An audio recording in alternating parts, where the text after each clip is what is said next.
Bug Bounty Program, 3 of them appear to be low-severity reports, possibly userland-related, so could even be something less serious. But there was also a 10K report, which has the potential to be some kind of new kernel vulnerability. Now, this is not always the case. Sometimes multiple smaller bugs can be bundled in with one report, and can net a bounty of 10K or more. But at least one of these vulnerabilities could end up being useful in the future, assuming that they are eventually disclosed. Now these vulnerabilities could either be for PS4 or PS5. Gadgetness seems to be more focused on exploiting the PS5 at the moment, but even so, some bugs that affect the PS5 can also impact the PS4 as well. And generally, they don't close the reports and pay out the bounties until the patched firmware is public and has been confirmed to fix the issues, which would mean that 13.60 has already patched these bugs. And 13.42 would be the latest vulnerable firmware for the PS5. 13.50 for PS4, but the reports don't stop there. As we also have another 10,000 report from Mastermain, who has also been posting about it over on X. Now, this vulnerability appears to be the ExFAT bug that they reported on a few months back, which was patched in firmware 13.52 on the PS4 and should still work up to 13.50. Now, it was either this exact bug or a very similar one that was already known within the community, which was never turned into a usable exploit, as the developers at the time deemed it to be impractical to try and turn it into a usable exploit. It was just considered to be a denial of service bug, which is something that can only be used to crash the console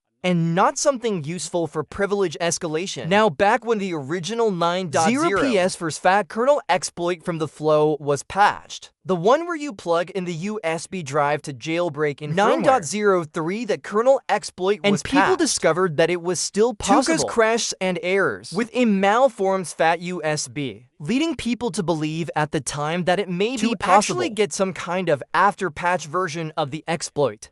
Working as it appeared, that PlayStation did not do a great job of patching it in the first place, but it never resulted in anything useful, so it's since been deemed as a denial of service bug. However, Masterminded has continued to work on it and has been pushing back on people who have been saying it's only useful for denial of service, and has continued to work on it. And now, they have received a $10,000 bounty, which would mean that PlayStation themselves deem it seriously enough to award a $10,000 bounty. And would they really pay out that much for something that's just a denial of service bug? I guess we will know for sure who is right and who is wrong regarding the bug's viability once it's disclosed, as Mastermind has indicated their intent to go through the HackerOne disclosure process, so that the details will eventually be made public, and then we will know for sure. And there also seems to be hope on the Hypervisor front as well, as Zico has recently posted that there seems to be some Hypervisor bug that got patched and should be related to IOMMU. Before everyone asks, I didn't get this information from Key's friend. I got it from someone else besides Key's friend, who also has the keys. Seems to be patched on 14.0. So do not update and stay on 13.42 and that below. That would indicate that it's also patched in 13.60. So 13.42 and below. So that would be a huge leap from the previous Hypervisor we have working up to 7.61. To go from 7.61 to 13.42. To have support for a Hypervisor exploit, which would mean being able to run Linux all the way up to 13.42. Which would be incredible, and that would also encompass things like PS5 Pros being able to run Linux as well. And you have to bear in mind the reason why people are on all these different firmware versions. On the PS5, it's because we generally don't encourage people to update from older firmwares to higher ones, even if the higher ones are jailbreakable too. It's mainly because we don't have Hypervisor exploits on the higher firmwares, and the older your firmware is, the more likely you are to get a Hypervisor exploit sooner. That effectively goes out the window. If we end up with a Hypervisor exploit on 13.42, you might as well, in that situation, just update an old console to 12.0 so you can use the web browser jailbreak, and then use this Hypervisor exploit to still be able to firmware run Linux. Now, we shouldn't get too hyped up about this because this is just the first time we're hearing about this. And we don't know if the bug is exploitable yet, and if it will get released. So those are obviously some key questions, but still some exciting news nevertheless. So moving on to some updates for the web browser-based jailbreak from Jordy. So Jordy released an updated version where he said he rewrote the Poops kernel exploit and added 9.05 profile. Stability should be better. And Kstuff and payload autoloader options are now included. Since then, the site has been reworked to effectively use the same design as the older WebKit exploits. For the Omtex kernel exploit from idle sauce, the implementation from idle sauce. So as you can see here, it looks the same as those older exploits. Now, when you go to jordi.github.io/slopkit, so you get the two options. The jailbreak option to run the jailbreak. Once the jailbreak completes, you then get all the payloads. And it has all of the main payloads now added, including things like Kstuff and Shadow Map Plus. And you can also load the payload manager from within here as well. So that's all been added there. Plus, this version of the WebKit exploit has the WebKit only sender option as well, which means once you've already run the jailbreak and then you want to load another payload, you don't have to run the jailbreak again, which will likely crash the console. You can just select WebKit only sender, which will just take you to the payloads because page. You already have the jailbreak and loaded. You can then select additional payloads to run. So it's nice to see that feature has been added here in this version.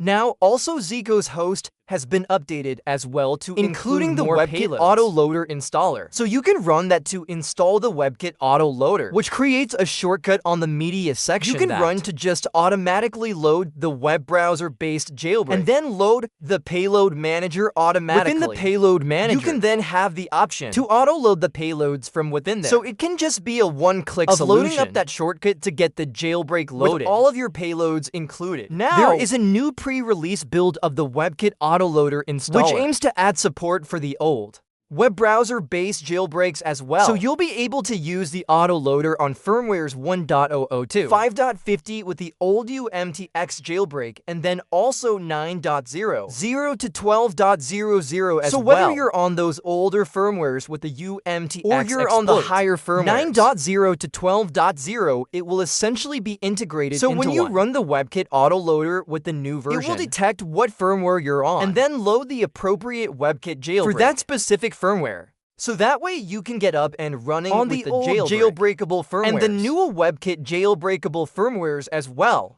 I believe that may also be the plan with Georgie's host as well. Since it's mimicking the idle sauce host from the older jailbreaks, might as well integrate those older jailbreaks in with the new one as well, so anybody who is on a WebKit jailbreakable firmware, whether it's the old one or the new one, will be able to load the jailbreak from the same host. And lastly, for the web browser-based jailbreaks, we also got this teaser from Sonic ESO. The timer is way off LOL, but it's work in progress. So this is a showcase of an implementation of Patience to jailbreak that is being integrated with the WebKit exploit. So we'll be able to use the web browser to load the jailbreak up to 12.70 with Patience to jailbreak. So firmwares from 12.0 up to 12.70 will be able to jailbreak with the web browser. But because the 50-minute wait time is a limitation of the kernel not exploit, the userland exploit, that means that we will still have to wait 50 minutes on those higher firmwares to load the jailbreak. It will just be easier to load it through the web browser without having to restore a backup for the YouTube jailbreak and or burning a Blu-ray disc or anything like that. So more convenient to access, but still takes the 15 minutes in order to load. But it looks promising that we're going to see an implementation with the Patience to jailbreak. So we can use the web browser to jailbreak up to 12.70. And of course, in other news, we also got the release of Kstuff Lite version 1.10 from Echo Stretch. So it looks like a fairly small update. We can see we have improved stability and performance. That would be across the board, along with added updated kit support. So support for updated support for test kit consoles, I believe, so that's what's been included there. And of course, you can easily update your build to the latest version in the payload manager by just going into the manage payload section and selecting the option to update when you're connected to the internet. OK Stuff. Now we also have this new Pizza Hen project by Michelle Media. So the first public beta of Pizza Hen, an experimental all-in-one PS5 homebrew environment. Now the slight issue with this is that it seems to just be rebranding ETA Hen. And Lightning Mods has commented on this. I'm aware of people rebranding ETA. And while I encourage people to contribute to the project, I don't like rebranding. I recommend only using the official ETA. If you want to encourage faster updates, I recommend making a donation via the GH sponsors. So that is something that you can do if you want to support the original project. The problem, though, of course, is that the latest public release of ETA Hen is still the 2.5b version on the GitHub repo. And that version came out in December of 2025, so it's very outdated. It only properly supports firmwares up to 10.0, and it still includes old Kstuff builds. I believe the updater also updates the older version of Kstuff instead of updating to Kstuff Lite, so it's pretty outdated at this stage. There are slightly more up-to-date builds, test builds that you can load, but for the most part, it's not really been properly updated. So I can definitely understand the need for these kind of alternative reworks of ETA, to try and make it more up-to-date with the kind of things that we use with our jailbroken PS5s today. And that is effectively what this Pizza Hen is trying to solve. When you load up this Pizza Hen project, it will give you a selector initially of what version of Kstuff you want to run. Either Kstuff Lite or the Dragmore fork of Kstuff Lite. And then it will also load Shadow Mount Plus automatically, and the PS5 Debug NG service for remote debugging. That's also included if you install items flow separately. There's a game manager integration option in the toolbox, which you can select to automatically open items flow. The cheat loader within the toolbox now has more cheat repositories that you can install from the toolbox, so that you have more PS4 and PS5 cheats that you can install and within run this Hen project.